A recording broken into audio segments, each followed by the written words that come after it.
യുക്രൈന്റെ president Vladimir Zelensky അടുത്തിടെ അമ്പരപ്പിക്കുന്ന ഒരു വാർത്ത പുറത്തുവിട്ടു.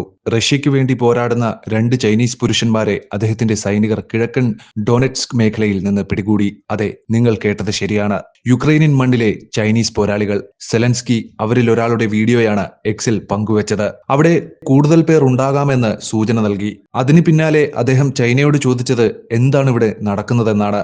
യുദ്ധത്തിൽ നിഷ്പക്ഷത പാലിക്കുമെന്ന് പ്രഖ്യാപിച്ച ചൈന റഷ്യയുമായി എണ്ണ വ്യാപാരം, സാങ്കേതിക സഹായം, രാഷ്ട്രീയ പിന്തുണ തുടർന്നുവെങ്കിലും സൈനികരെ അയക്കുന്നത് പുതിയൊരു തലത്തിലേക്ക് കാര്യങ്ങൾ നീങ്ങുന്നതിന്റെ സൂചനയാണ്. കീവിൽ നടന്ന പത്രസമ്മേളനത്തിൽ സെലൻസ്കി പറഞ്ഞത് ആദ്യം ഇറാൻ, പിന്നെ ഉത്തര കൊറിയ, ഇപ്പോൾ ചൈന.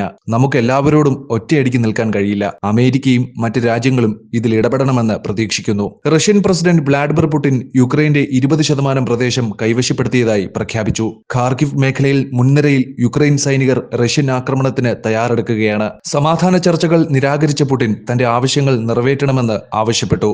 എന്നാൽ യുക്രൈൻ കർസ്ക് മേഖലയിൽ അതിശയിപ്പിക്കുന്ന കൗണ്ടർ ആക്രമണം നടത്തി. ചൈനീസ് യോദ്ധാക്കളെക്കുറിച്ച് വിദഗ്ധർ സംശയിച്ചു. ഉയർന്ന ശമ്പളവും റഷ്യൻ പൗരത്വ വാഗ്ദാനവും ഇതിന് കാരണമായിരിക്കാം. റഷ്യ വിദേശികൾക്ക് സൈനിക സേവനത്തിനായി പണം നൽകണമെന്ന് സിറിയൻ, ആഫ്രിക്കൻ, ഉത്തര കൊറിയൻ സൈനികരെ പോലും റഷ്യൻ സേനയോട് ആവശ്യപ്പെട്ടിട്ടുണ്ട്.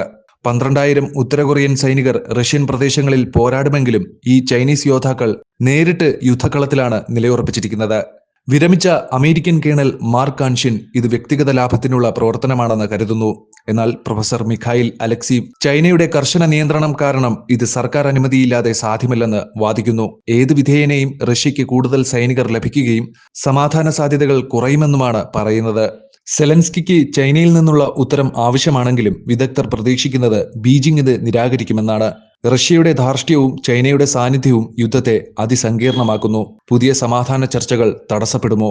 അതോ അമേരിക്ക യുക്രൈനിന് കൂടുതൽ ആയുധങ്ങൾ നൽകുമോ? ചൈനീസ് പോരാളികളുടെ പങ്കാളിത്തത്തോടെ റഷ്യ യുക്രൈൻ യുദ്ധം നാടകീയമായ വഴിത്തിരിവിലേക്ക് നീങ്ങുകയാണ്. ഈ സംഭവങ്ങളുടെ പ്രത്യാഘാതങ്ങൾ ദൂരവ്യാപകവുമാണ്. അന്താരാഷ്ട്ര സമൂഹം സ്ഥിതിഗതികൾ സൂക്ഷ്മമായി നിരീക്ഷിച്ചു വരികയുമാണ്. ഒരു കാര്യം വ്യക്തമാണ്, ഈ യുദ്ധത്തിന് സിനിമയേക്കാൾ കൂടുതൽ ട്വിസ്റ്റുകളുണ്ട്. അടുത്തതായി എന്ത് സംഭവിക്കുമെന്നാണ് ലോകം ഉറ്റുനോക്കുന്നത്.